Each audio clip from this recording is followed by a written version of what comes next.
we on now, or is this just you and I? No, everybody can hear us and see us. And, Oh, all right. What's up? Hello. I was showing my screen. It's on the last frame. So what I'm going to do, Chris, is I'm going to give you I can give you the keyboard and mouse so you can actually click through. I guess that worked, huh? Yeah. So how about I do a little bit of table setting? No, never enough cat videos. Thank you. Awesome. I'm excited, folks, as we roll into our next session with Chris Strub, the Giving Day guy, Neon One certified consultant, and just all around amazing guy. Really excited for today and your presentation, Chris. So I'm going to just kind of hand it off to you, and the floor is yours. Cool.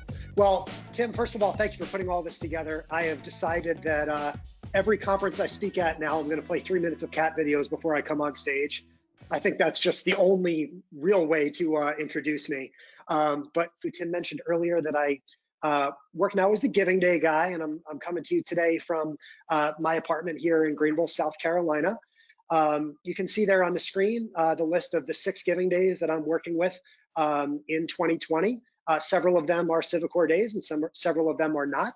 But you can see I've got 3 Giving Days coming up in 1 week, in a couple weeks here in York, Pennsylvania, and then a couple of CiviCore days with Midlands Gives and St. Louis. I know that Sharice and Neosha are both watching from home, so shout out to you guys. Gainesville, Florida, San Antonio with the Big Give, and then Give for Good Louisville, which is the hat that I've got on because my Neon One hat didn't arrive in the mail yet, but I'm sure it'll be on the way here shortly. Now, Tim told me to put this together. We're not doing a webinar today. We're doing a conference, right? This is a virtual conference. This is our new normal. And I'm so used to traveling around the country. I've been to all these different conferences. I picked a random name tag to wear today, Tim. This is actually from the Big Brothers Big Sisters of America National Conference.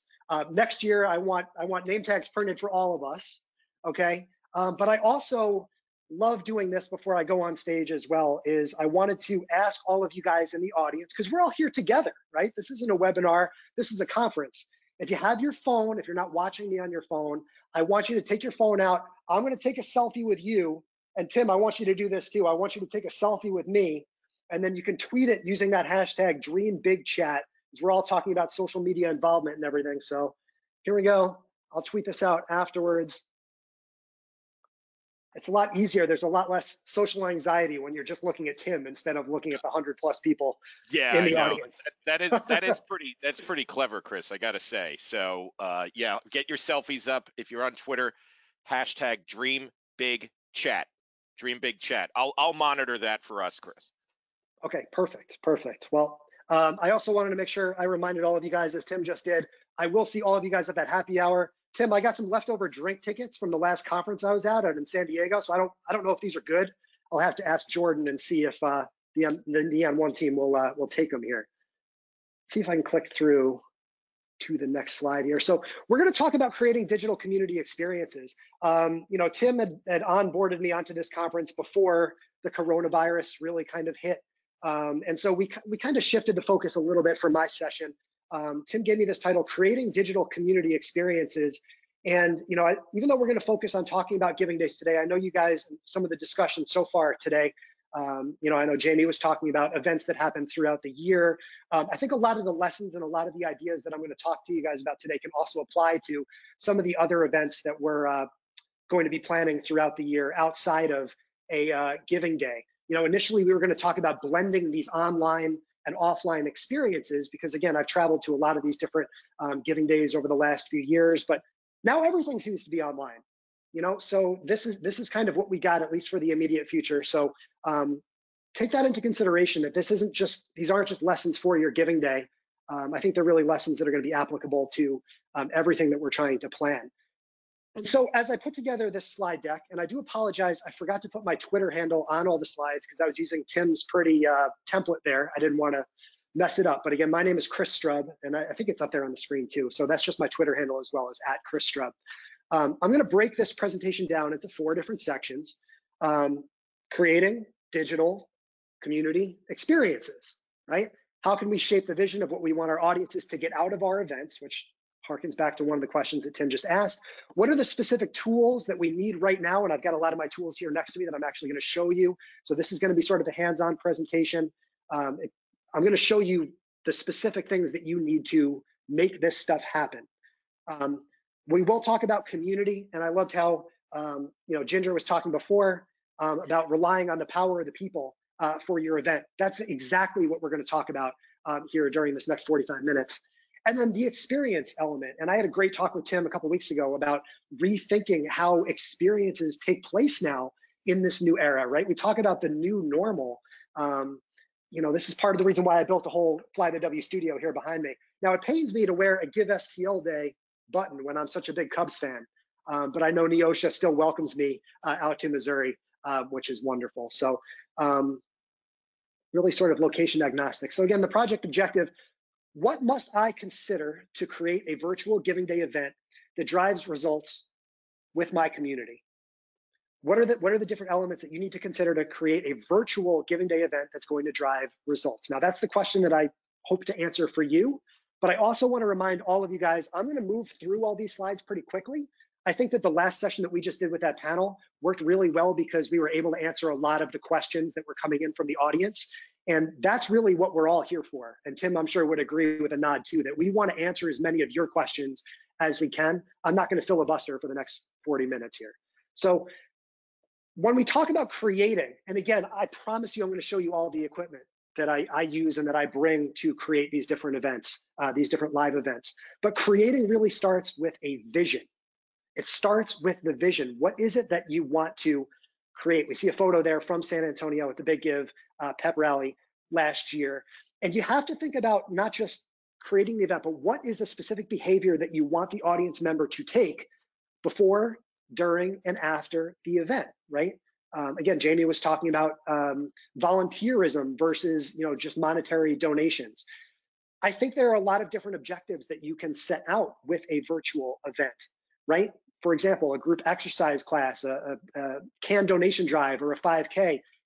In the pre-coronavirus era, a lot of what we talked about was wanting people to actually come to us and participate, be part of that event. It's certainly my hope that in the very near future, we'll return to that time where people can come out and share a space with us. You can see I'm apt to just jump right in the middle of that giant selfie there with all the signs and stuff.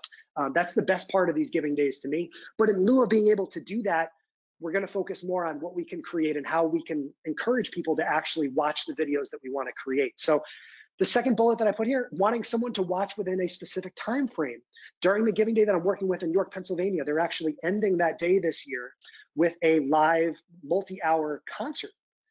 So what we're going to do during that Giving Day, which is Give Local York, is try and build excitement and build energy for everyone to tune in, to get on the couch, to crack open a beer, or in Tim's case, a growler. You got to unscrew the growler, right? And then enjoy the experience together for that limited amount of time, right? 8 to 10 p.m. or 9 to 11, whatever that specific time frame is. Do we want people's attention for that concentrated amount of time? Or, again, the most commonplace experience that I've seen so far with these mostly 24-hour online Giving Days, and not all Giving Days are 24 hours, some 6 to midnight, some go 6 p.m. to 6 p.m. Whatever the confines of your Giving Day is, it's a day. And it's extremely unlikely that people are going to be able to sit there and watch all the way through, that they're going to be able to watch at all times, even during this coronavirus pandemic. No one is likely to watch everything that you're going to create. So when we talk about this expansive strategy that I've helped incorporate at these Giving Days over the years, we're designing it so that people can tune in when it's convenient for them. And that's sort of the vision behind. Oh, Tim, how do I go back? Uh-oh. Will the left arrow go back? Yes, it will. That's kind of the vision behind the Giving Day Guy and the work that I've been doing. You can see the photo there of a telethon from 40 years ago, 50 years ago, where that content is spread over a long period of time. That's what we're trying to do on social media, is kind of blanket coverage and create video that people can tune into at different points during the day. We want to use video to humanize it, right? Imagine me giving this presentation without you being able to see me, how different that experience is. Or if I just sat here and read off a script, like, oh, I live in a van down by the river. That's a lot different than hearing Chris Farley jump up and scream at you and say, I live in a van down by the river, right? You're able to evoke those emotions. You're able to see and feel and hear what people are going through video. So video is definitely at the premise of everything that we're going to talk about today, because video is so critical to everything that we do today.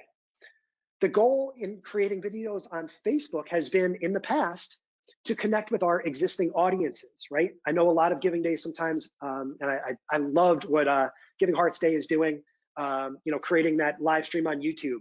And I think that more Giving Days are going to start to move in that direction as our platform partners are able to incorporate and better stitch in these live streams that we're doing onto their websites. But in the past, it's been, okay, where do we have the largest concentration of our audience? If it's not on givestlday.org, then it's on our Facebook page where we have 5,000 followers, or the Midlands Gives page where we have 8,000 followers. That's where we can find our maximum audience. And that, to me, has been the idea behind creating content on Facebook. And then the goal, of course, is to provide real-time information. Why is it so important to create live videos versus pre-recording stuff in advance?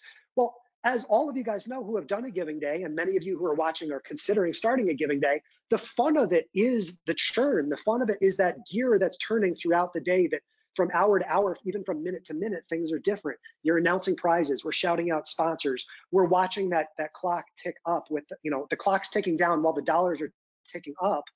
And that is why it's so important to provide that real-time information through video. That's been the strategy.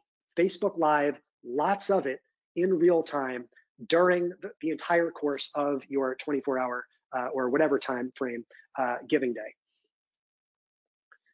And this is the slide I needed Tim to add this morning, because I didn't see the story until last night. But this is the story that I've been waiting to see. We've all been locked in our homes, in our apartments for the last month. I know some of us have to deal with kids. I follow Tim on Instagram. It's great to keep up with it every day. But no matter what we're doing, we're all apt to be watching even more video now than we were before. And this isn't to say that we weren't watching a lot of video before the coronavirus hit. But now, according to the story in the New York Post, Americans are watching 8 hours of streaming video per day. 8 hours of streaming video per day. And every single one of you guys could make the case that, okay, we can all watch Tiger King, and I love watching Better Call Saul or Breaking Bad. It's great. But what do we really want to see? What do people in our communities want to see? We want to see what makes our community so special, especially now when we can't go out there and be a part of it. We want to connect even more with those people that are out there, that are on the front lines, that are doing this hard work. And as you and Jamie were talking about before, every nonprofit out there is doing critical work these days. So we want to spotlight as many of them as we can by using these videos throughout the course of a Giving Day. And as I was talking about before, what you see here, and I'll dive into this a little bit more in a little bit, this Giving Day live video report, this is an example, and I know you probably can't read the data on the screen. That's okay. I'm going to zoom in on it in a little bit. But you can see the idea is we're creating a ton of live videos. With the Big Give last year, I think we created like 22 live videos in 24 hours.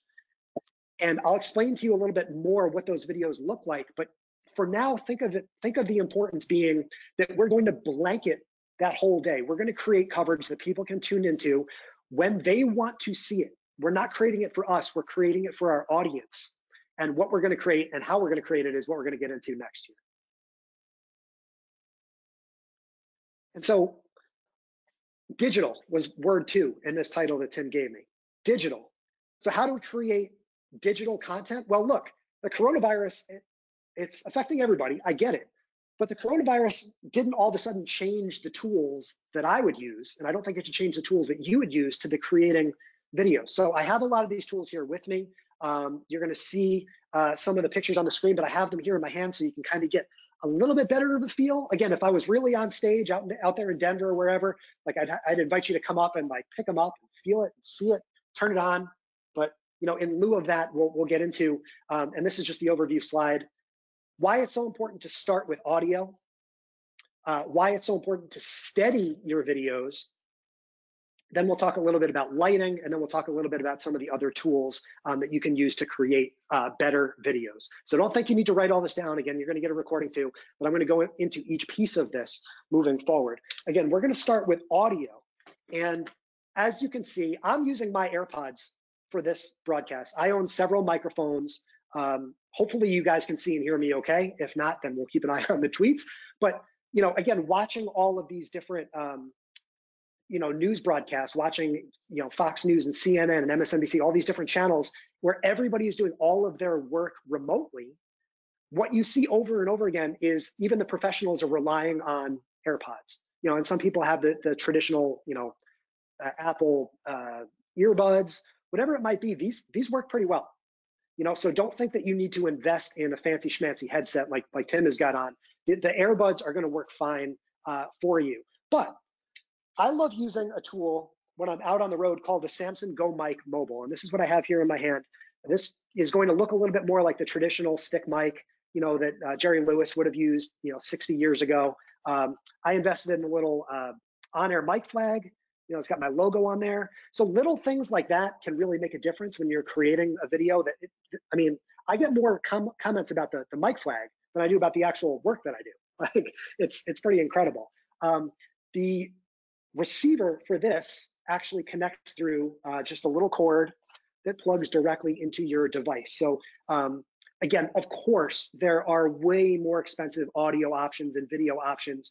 I always try and present, budgetary friendly options that are going to make sense for you guys.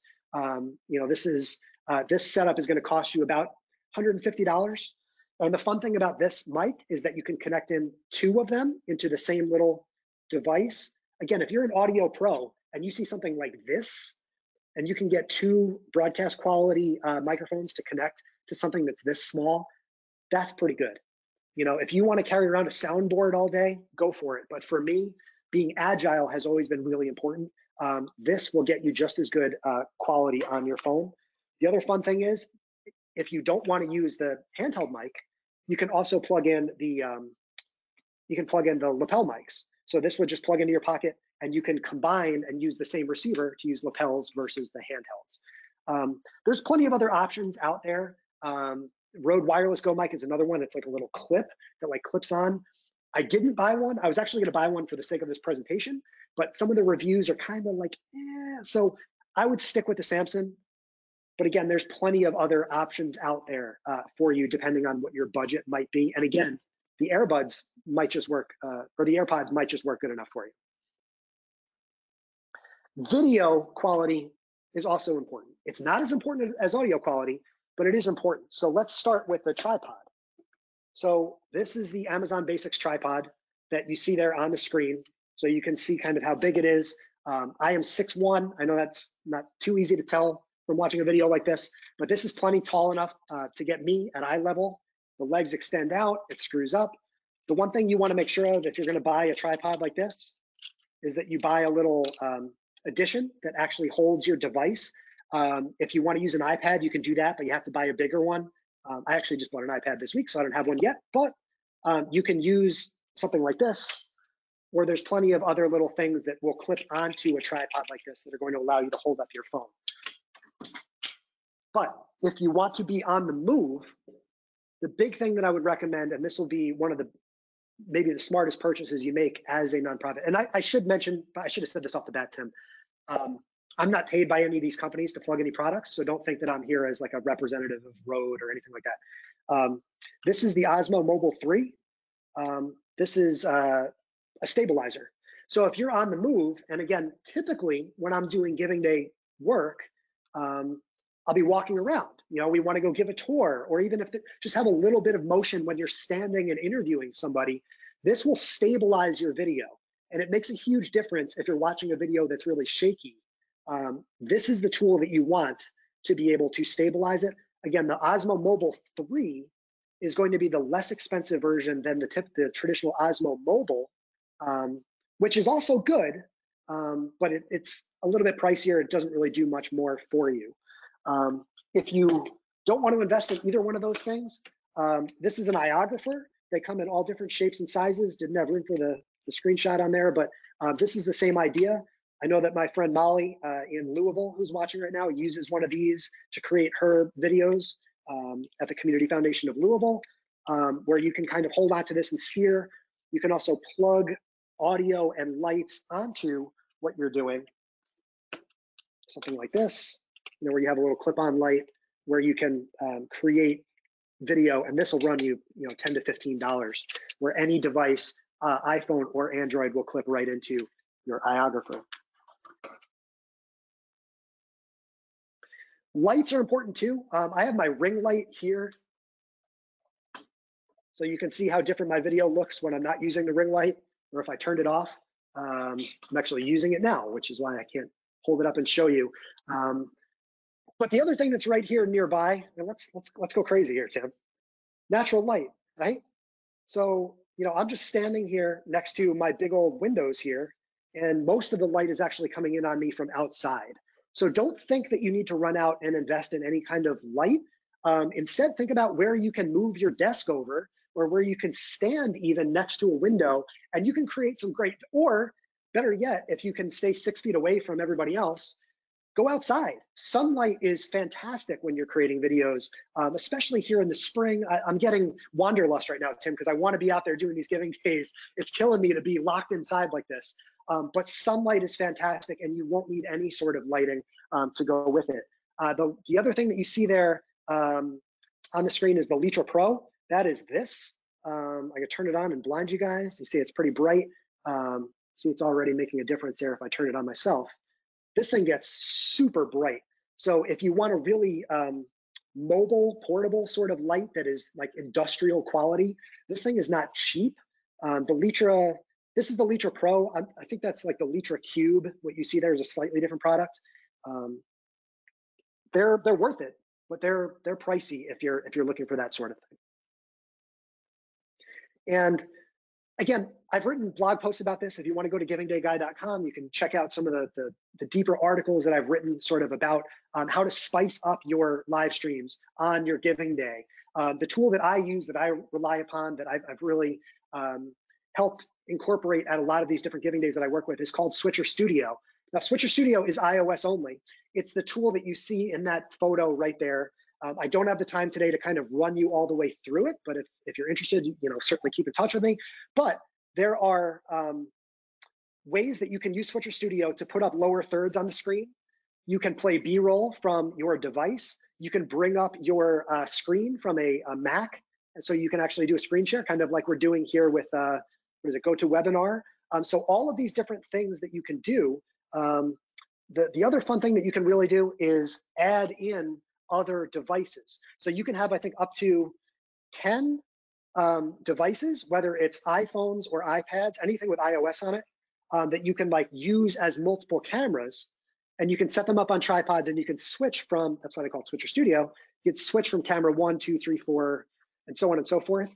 You can also use Switcher Studio's guest feature to be able to bring in guests remotely. And that's going to be obviously much more important now in this Corona era.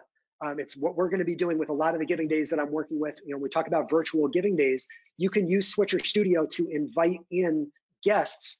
And that's really the crux of my spring, is working with these giving day leaders to create a schedule to say, okay, at 1:30, we're going to invite in Jenny from Big Brothers Big Sisters. And then at 2, we're going to invite in this person. And you can create something that's very similar to what you would see on those news stations, just using a device that's held in your hand. Like I said, that's iOS only. I've always done it just from my phone. I've got an iPad coming too. I think it'll be a little bit easier. There are certainly options though for you if you are an Android user. First things first would be go to apple.com and actually buy an iPhone, because it's super worth it. So #Team iPhone. But there are tools that I list here like BeLive, StreamYard. Ecamm is great also, but that's also iOS only. But StreamYard and BeLive are going to be great options for you if you want to create that invite in a guest option. Again, I found that Switcher is a better tool for me. It's a little bit easier to use on the interface. But StreamYard is one that I think people really have been drawn to. That, again, it allows you to do that same multi-guest option, which is fun. There's also Zoom and Crowdcast. Obviously, we're all familiar with Zoom by now. If you pay to upgrade your Zoom plan. You can actually broadcast to Facebook from Zoom. It's not cheap, but you can do it. So if you're most comfortable using Zoom, you can try something like that. And then there's OBS and Wirecast for those of you who are a little more technologically advanced, and you have a nice PC. So you need something stronger than a MacBook Air, but you can use OBS or Wirecast to create a multi-stream sort of thing. You can bring in multiple different sources. That just requires a little bit more CPU power and a little bit more memory on your computer to be able to work those programs. But they also work just as well.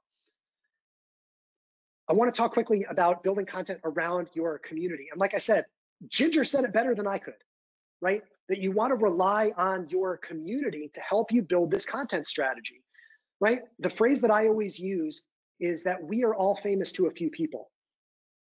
And again, if I walk down Main Street here in Greenville with a mask on, no one's going to know who Chris Strub is, but in the Giving Day space, it's, now you know me because we're together here on this webinar, right? If you brought me out to North Platte, I wouldn't know who the mayor is there, but in that community, everyone knows who that person is. So when we think about this whole idea of fame, think instead about how valuable your voice is to your community. And then as a Giving Day leader, all of those nonprofits that you're representing on that day and that you're working with, each one of them has their own community to whom they are famous and to whom their message is valuable. So just like we were talking about before, when you're looking at, oh, what do I talk about all day long on these videos? It shouldn't be you talking all day. It should be you spotlighting and highlighting, in my opinion, as many of those organizations and as many of those elements within your Giving Day as possible. Your Giving Day is like a diamond, and there's just all of these different little reflections happening within that Giving Day. And using live video as much as you possibly can is going to give you that maximum opportunity to spotlight as many of those voices as you can. Again, the nonprofit leaders, you can see in the top right-hand corner, that's Susan Barry. She's the former CEO of the Community Foundation of Louisville.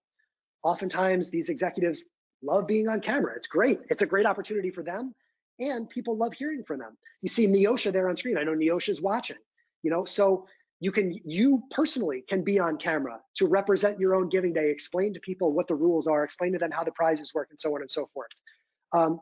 The community influencers, the bottom right-hand corner, that's Harvey Najum in San Antonio. We had our big setup, we had our big stage set up with the step and repeat and the lights and all that stuff last year. And so we were able to invite in Harvey Najum.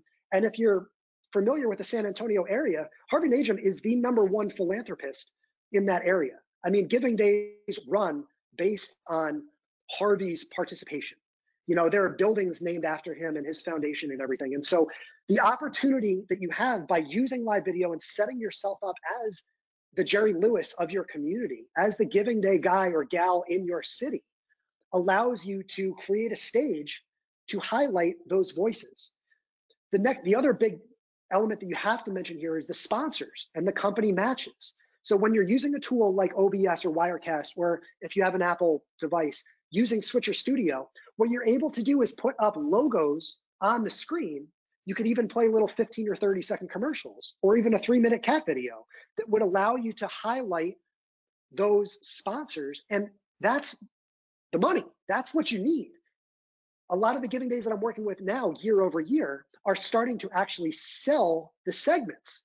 So, if we're not postponed or canceled, it's okay, this 2-hour block that might be named after your business, let's bring in your CEO. Let's bring in your community manager. Let's bring in, your VP. Let's put their logo on the screen.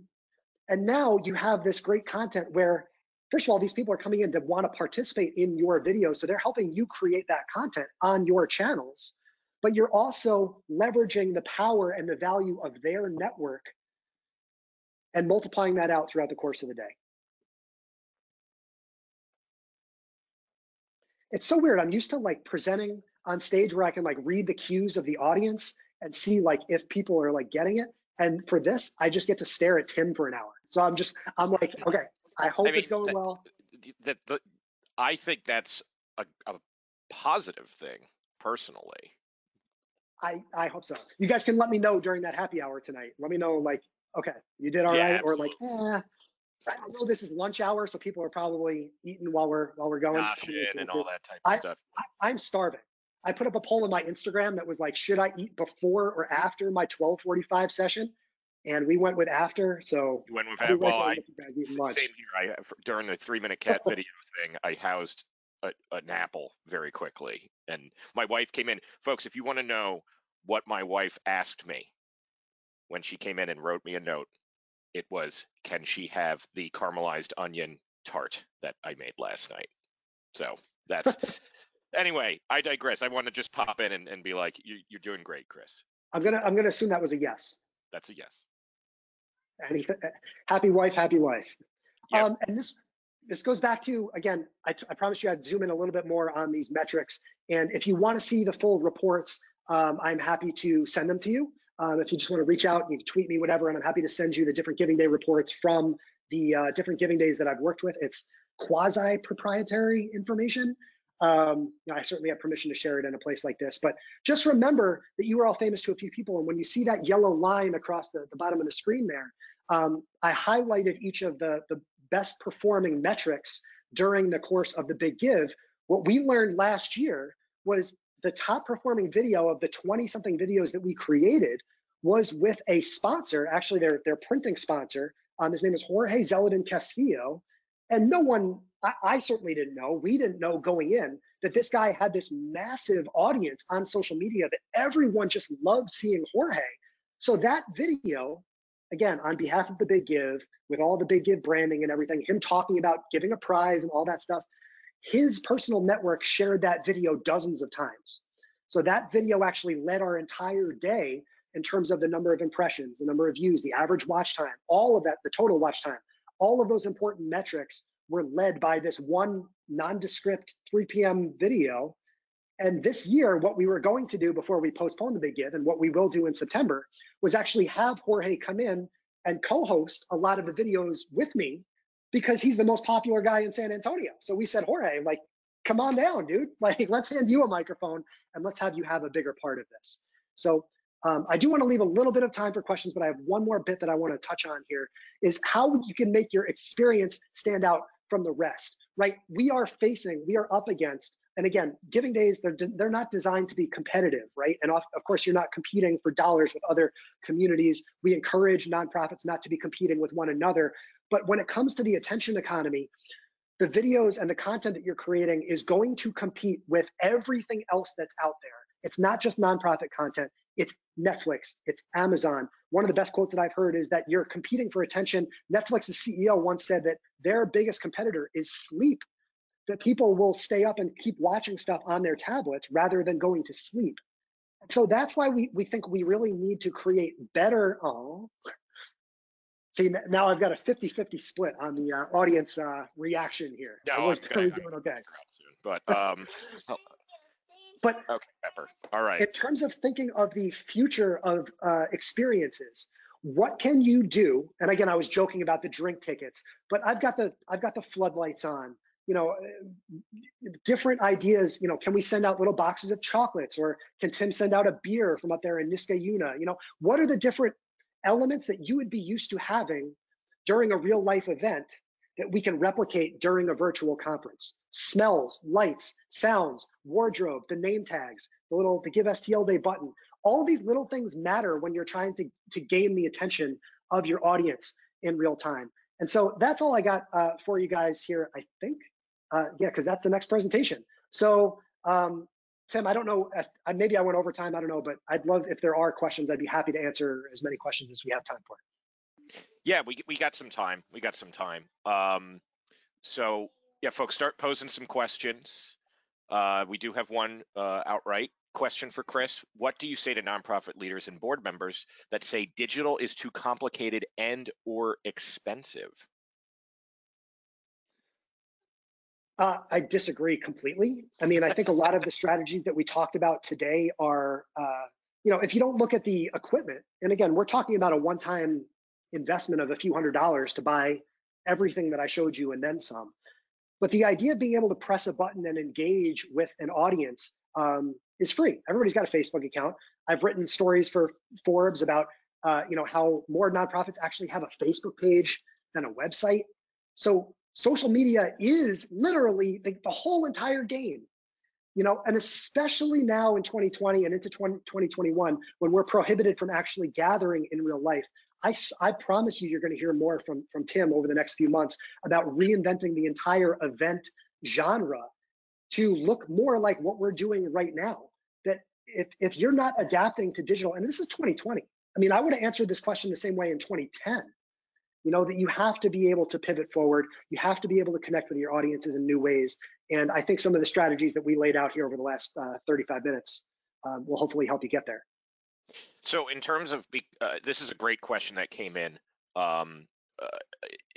because especially as we are adapting, for me and you, we've been on camera for a long time, but some folks, that's not kind of what they thought that they'd need to do. So speaking tips for folks not camera friendly and come off as talking heads and reading prompts, using myself as an example, which I bet you're fine. You're probably being very, very hard on yourself. Right, I can't really hear her in the background. I can't really hear her, so I don't think anybody else can. My daughter and I think that well, that'll be me shortly too. So don't worry to your daughter. We're on the same page. I do want to take a quick crack on this one, which is authenticity. Is really the key to that. Is don't just be yourself. Yeah, you want to tell that quick story about how we met last year? I mean, how about you? I love how you tell that story. Well, I was doing a Facebook Live video with our mutual friends, Julia Campbell and Josh Hirsch, who are both awesome, and everyone should follow them as well. And Tim was watching their weekly show, and Tim sent a tweet about it. Oh, great job, Julia, with Chris, blah, blah, blah. And rather than just replying back and clicking like, I love Twitter, by the way. I could do an entire hour with you guys on Twitter. Mm-hmm. Rather than just replying back and saying, thanks, Tim, I appreciate it, I was like, wait, first of all, I looked at his profile and I was like, oh, wait, who is this guy? I think I better reply to this quickly. And then instead of just writing back, I took out my phone. I held it up like we did at the beginning of the session. And I recorded like a 45-second video that was like, what's up, Tim from Greenville, South Carolina? Thanks so much for tuning in. Really appreciate it. Hey, if you want to connect, I'm trying to meet up with more giving days. Like, I'd love to have a conversation. And now here we are, that you actually replied back with a video of your own. I wish I had that video queued up because you were like, yeah, I didn't even know your video was like, what? Yeah. And so that, authenticity is everything. When we think about what we're doing on a day-to-day basis in terms of representing our organizations and fundraising, it's not any different. Now we're just doing it in front of a camera and in front of a computer screen. And so it's not dramatically different. And it's still, Tim, I hate to always put it this way, but it's really true. If you're not adapting and you're not doing everything that you can possibly do to represent your organization and to drive home your mission, then you're doing your organization a disservice. Yep. You're actively hurting your organization if you're saying, okay, we're not going to step in and really use every tool at our disposal to try and solve these issues that we're addressing day to day in our community. So we got two. Go on. Sorry. I was going to say, everybody starts somewhere. I did my first video. I'm thousands of videos in at this point. I'm still not very good at it. So give it a shot, send it to me, and I'm happy to watch it and critique you. Also, watch yourself back after you do a video, and then learn from what you did, and you'll get better each time you do it. You'll see the mannerisms and verbal tics and physical tics that you have too by doing that. I know that probably sounds like hell for a lot of people. I know some people who they like do a show or something and then they don't even watch it. They're like, I'm not going to look at myself, but I think it is important for that self-reflection. I've done 2 TED Talks, for instance, and I made myself like get critiqued by my wife before I went on stage, for instance. So it's important. And quickly, Tim, just to add one more quick point to that. Yeah. When I talk about the gear and showed you the tripods and the lights and the audio and all that stuff, what I don't want is everyone to be like, ooh, let me go buy this and this and this and then try and hook it up. No, start by recording a video on your own. Yep. Watch it all the way through and then say, oh, my audio could have been better. Oh, if I had a tripod, it would have been steady. Oh, if I had the stabilizer, that would have worked. That's how I That's how I purchase everything that I've got. Is I identify something that I could do better, and then I go buy it. And that really helps you believe in what you're doing moving forward. It's iterative. Everything's iterative, and that's the same with planning anything when it comes to a day as well. Even when we were listening to our panelists, they didn't all figure everything out when it came to all the things that they're employing, and the leaderboards and things like that. So when it comes to video, it's the same idea. We got some great questions coming in, so I'm going to do kind of a tactical one first, which is, do you notice more engagement? Basically, like platform engagement is like Facebook Live, Instagram Live, Zoom, GoToWebinar. Like, what's the more organic one that you're seeing? Most of the video that we've done with the Giving Days that I've worked with has been on Facebook. Now, again, I'm in discussions with multiple different platform providers to try and embed these videos onto the Giving Day websites. And I think that's going to be an enormous step moving forward. At least the Giving Days that I've been in communication with would love to see that. So I'm continuing to kick Tim under the table. Well, guess what? Our next session, we're going to actually debut it. So perfect. You heard it here first. So I think that, in lieu of that, you want to look to where the biggest segment of your audience is. And I would say that your audience on Instagram and your audience on Facebook might be different. I gave a whole presentation in Colombia before the world shut down at the end of last month about that talked about why Twitter is actually a valuable spot to pick up new donors, right? And that's the big balance for all nonprofits. Are we speaking to our existing audience base, or are we trying to farm and find new donors? Twitter and Periscope might be a great opportunity, especially on your Giving Day, for you to find new donors. So rather than thinking purely tactically, think again about the first set of slides that I put out, which are, what is the goal? Do you want to speak primarily to your existing audience, or do we want to speak to another audience? Maybe you could create video all day long just on other people's channels. And you're just going to talk about your Giving Day maybe once or twice on your own channel, but you're going to use other people's channels that you have permission to post on to really better spread the message out there. And actually, that syncs up with, it's two questions from the same person. I'm going to do the second one first because it I think helps address what you just said. It helps address the question. We're only in our second year in terms of their giving event. We have like 300 followers across all our platforms. So the couple of videos we've done get like 3 viewers. Should we still plow through as our audience grows? Crickets. Of course. 3 viewers is 3 more than 0. And I think what you want to do really, especially early on, is identify who those viewers are and identify them as your super fans, right? Again, every Giving Day is going to be unique and different. Some Giving Days are enormous and some Giving Days are very small. And that growth, what we're trying to do for every Giving Day that I partner with, we're trying to go from one level to the next to the next. That's not on a singular unique access. And no one ever got anywhere by comparing themselves to another Giving Day, right? Again, every day is going to grow at its own pace. What we've seen anecdotally over the years is massive growth year over year in most Giving Days. Right now, this year in totality might be different because of the economic circumstances, but generally speaking, and I've worked with Give for Good Louisville now for Molly, correct me, 4 years now.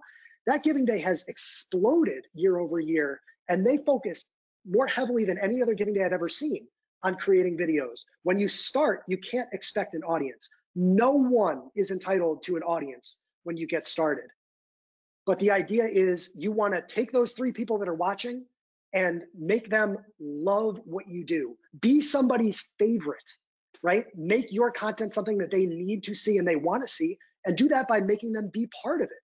Say, hey, if you're watching, you want to jump in right now? I'll send you an invite link to jump in on video with me and have that conversation. And you grow and you grow and you grow from there. Don't get discouraged. So, and actually that syncs up with the first question, which is, should we do live videos in months leading up to a campaign to train our audience to watch? Yes, for sure. So a lot of the days I've worked with, what do we talk about now? We're all, we're stuck at home. Like, how do we make it interesting? Well, okay, if I can still like tap back here on these slides. I don't know if you took control back. I can do it for you. I actually, just I'll go back. Go back to the We Are All Famous slide there. The crux of Giving Days, of every Giving Day, is this list of participants, participating organizations.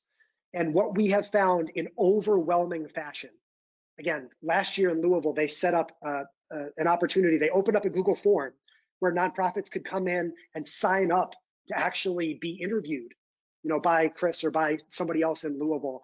And Molly will tell you that form sold out like a Bon Jovi concert. Like it was like 10 minutes live, and we had sold out like 30 slots of people wanting to have their stories told. Take that same approach, take that same vertical approach on a giving day. Let's do as much as we can in 24 hours and just tip it on its side and go horizontally and go back before your giving day actually takes place. I talk a lot about thinking episodically. Again, I keep going back to Louisville doing Getting to Know the Good, where once a week they would interview one of the nonprofits. And again, nonprofits will knock each other out of the way to want to be a part of this series. So think about what your constraints are. Think about how much content you can commit to creating on a consistent basis, because consistency is greater than frequency. Create something that we're going to post this at 10 a.m. every Thursday, right? 10 a.m. Thursday. And then when the video is ending, you say, we'll be back next Thursday, 10 a.m. with XYZ organization. Take the calendar and look back 3 months, 4 months, and all of a sudden you've created 16 weeks where that audience is going to start to grow. The algorithm is going to start to favor your page because to get more notifications. And at the end of every video, you say, again, wow, our giving day is coming up on May 5th, Giving Tuesday now. Make sure you tune in on that day, because that's when we pull out all the stops. We turn on all the lights. We do everything that we possibly can on that day. And then boom, the system starts again the day after your giving day towards the next year. Yeah, and especially what we've learned from our partners over at Tiltify for live streaming itself is building that anticipation is key. So having lead up videos, countdown timers, all that type of stuff is something that can really excite people too. Look, your video should be your pillar content that you're creating. That a lot of people get obsessed with, let's post 40, 50 times this week or whatever it might, forget about all of that. Create one awesome live video per week, 10 minutes, strategize it out, make yourself a little open card with a little 15-second countdown clock, make yourself a little end card, use one of the tools that I talked about, Wirecast or Switcher Studio or Ecamm, to make it look nice. And then use your mailing list and use your other pieces to revolve around that piece of content. You bring people to it. Make it something that you do. It's not just, we're going to go live now because we feel like it. No. This is live video is now something that we all do. And the ones that do it well are going to be the ones that gain that attention. They're going to be the ones that break through. And again, the line starts to blur, Tim, where you're using that metaphor before about all of our attention is focused on these big media networks. Well, all of a sudden, as you want to use the hashtag NPOs rise, our ability to create stories in the same fashion as these traditional channels is rising. And that balance of attention starts to even out, where nonprofits no longer need to rely on that 30-second TV spot that they're crossing their fingers for and praying for. Oh man, it's my giving day. I hope they give me 60 seconds on the radio. Forget that. It's nice, but you can create 16 hours of your own content that you can bring your own audience to for free. Sounds pretty good to me. I think that's fantastic direction. These are all kind of bleeding together in terms of the questions too. So here's another good one. What preps do you give, if any, to your guests who have scheduled times to be part of your giving day? Does that preparation include, things on video tips? Great question. So yeah, we'll talk through a lot of the same sort of principles that we talked about today. I'm waiting to get that iPad, because in terms of training people who are elsewhere to do this, I need an extra device to kind of know how it all works. But really, I think the best advice that you could ever give anybody is just to be yourself. Just be authentic, practice and get comfortable. Get a little tripod. Again, I've got the tripod right here. And all you have to do to join in a video is just plug in your phone and press the button. So in terms of the technical side, the training The training to actually be a part of it is 90 seconds. Click this link. It's going to open a browser in your phone, put your headphones in, and we can have that conversation. The idea of knowing what to talk about and knowing sort of how to steer a conversation and what your calls to action are, that's bigger than me. I mean, those are the sort of deep-rooted principles that you should understand what your organization is about.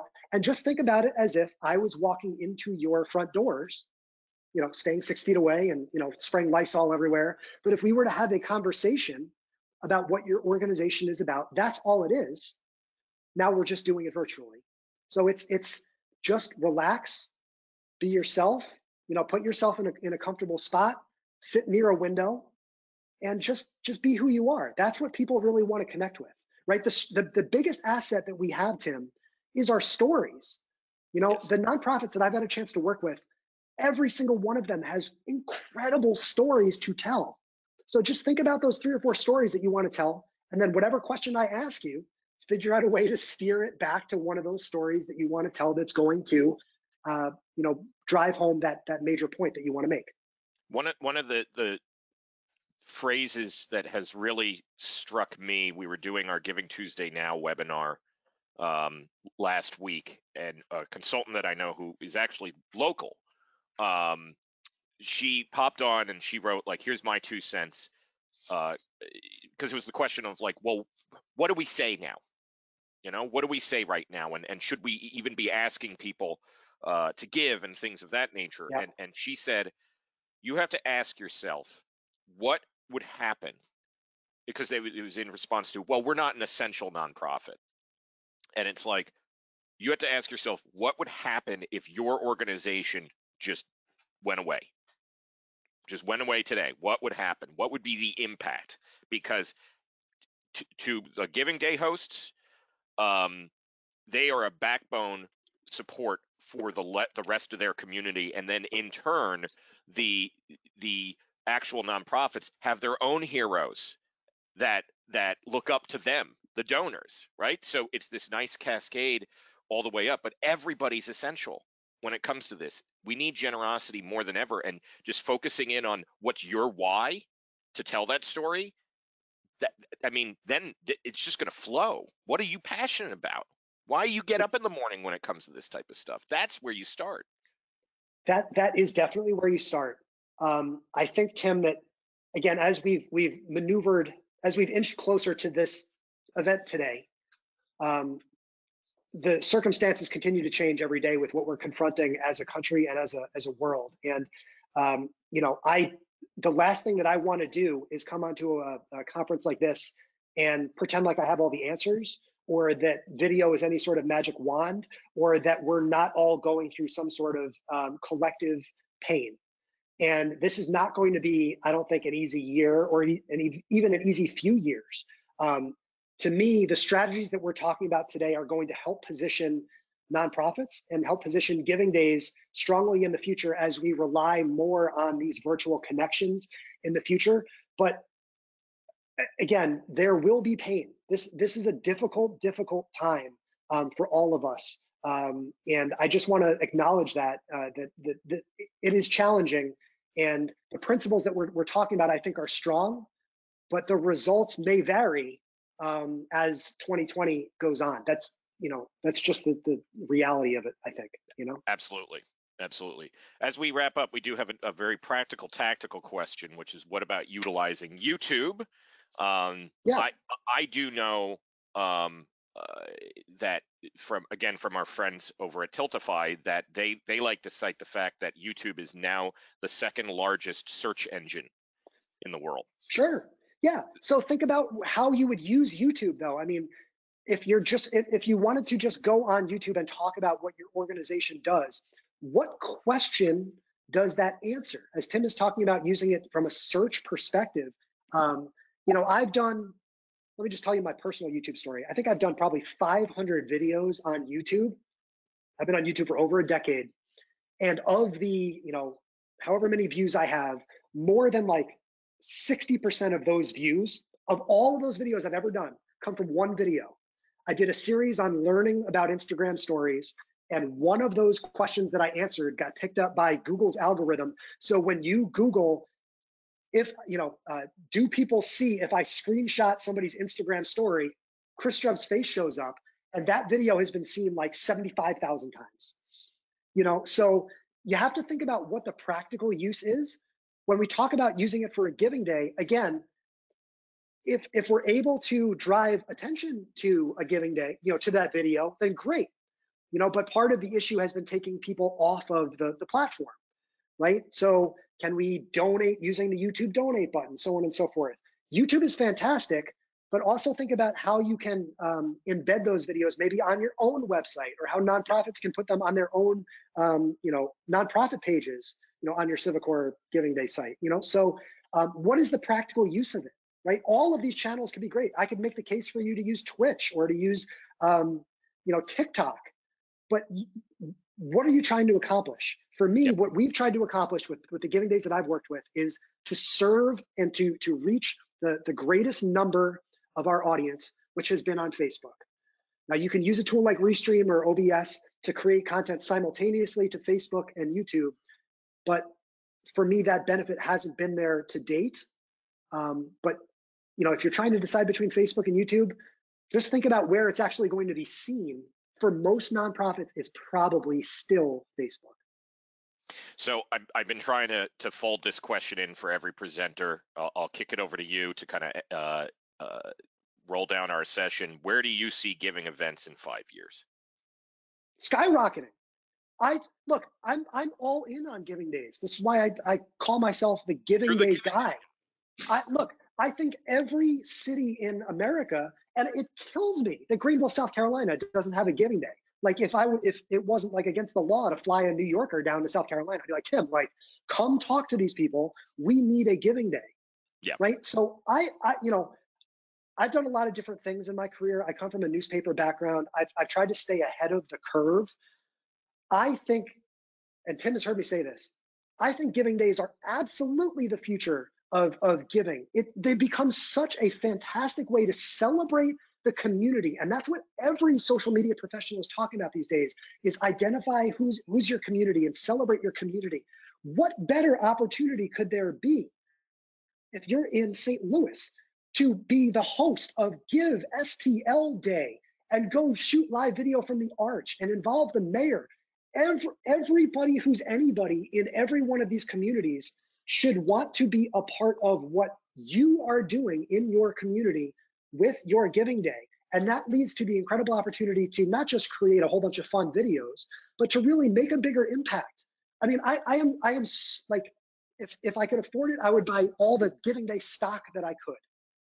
I cannot get enough of these giving days. I am career all in on what you see here. I don't care what these other consultants that you reference say.